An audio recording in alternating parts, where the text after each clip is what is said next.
is Khidr still alive? Speculatively. It is stated, and I had some brothers yesterday talking about this, but the answer to it is that speculatively, Khidr is alive. The basis of those who said that Al-Khidr is somebody who lives until the end of time and dies against the Dajjal, in battle against the Dajjal, that's what they say. Or he lives so long, he's not normal. Their evidence is something called tawatur. Tawatur is when so many people have an experience. Reliable people have an experience. It's different from tawatur. Tawatur means that so many people witnessed it at the same time.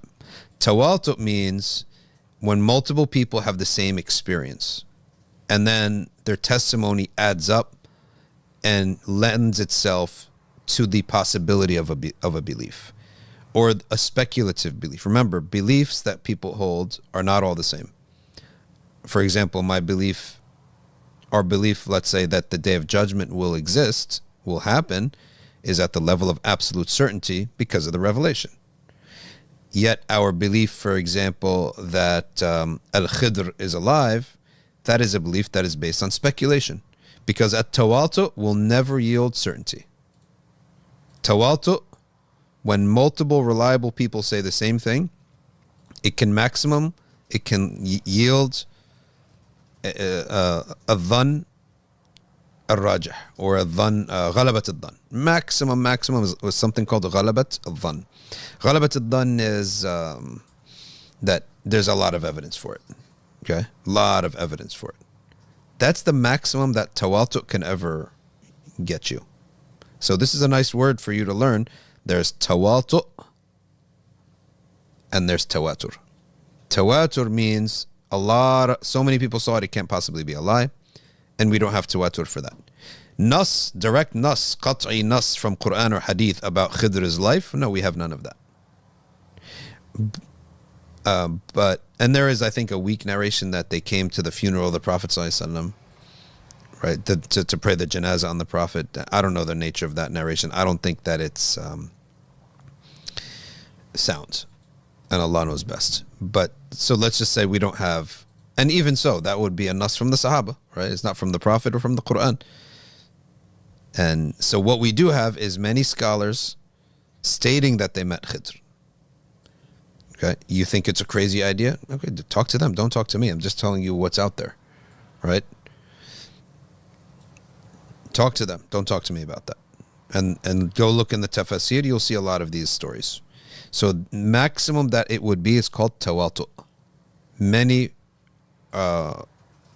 reliable people claiming to have seen the same thing by themselves. And that's the idea. Therefore, if somebody does not believe in that, it's not even a matter of belief. It's not like a point of belief. It's just an event that occurred. There's nothing that has anything to do with actual aqeedah. And if somebody believes it qat'iyan, they're wrong. You cannot say bil qat', he's alive. If you were to experience something, for you, that's qat'i. Not for me. For example, if you're a person who's lived 30 years in Islam and you see dreams all the time, and you saw a dream of the Prophet ﷺ, for you that's qat'i. For me, I may believe you, but you're only one person who may make mistakes. You may think you saw a dream like that. So it's ghalabat al-dhan. It's highly likely to be true. I would believe you at, let's say, 85%, 90%, even 99%. It's still not absolute fact. Absolute fact is that Omar is sitting right next to me wearing a gray thobe. Ali is sitting in front of me wearing a white thobe, a white shirt, right? That we can say is absolute fact right in front of our two eyes. And this is, again, part of the live stream is elevating our discourse to understand the levels of beliefs and certainties. So when somebody says, this happened, well, what's the modality of that belief? Are you saying that it's a fact?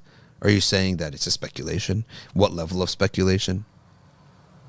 And that's what's important for things, so that we don't fall into like ignorance, really. People who don't know this stuff, it's ignorance. Or like a binary world. Yes, it's absolute fact, or it's a complete lie. No, there's a lot of things in the middle. All of madhab fiqh is at the level of ghalabat al-dhan, because there's ijtihad there. But we are certain that it's valid, that Allah will accept it, because Allah Ta'ala does not let the Ummah gather upon an error, and the Ummah is gathered upon the four madhabs, meaning the reliable positions therein, not the side-off opinions, the side opinions and fringe opinions.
إن الله وملائكته يصلون على النبي يا أيها الذين آمنوا صلوا عليه وسلموا تسليما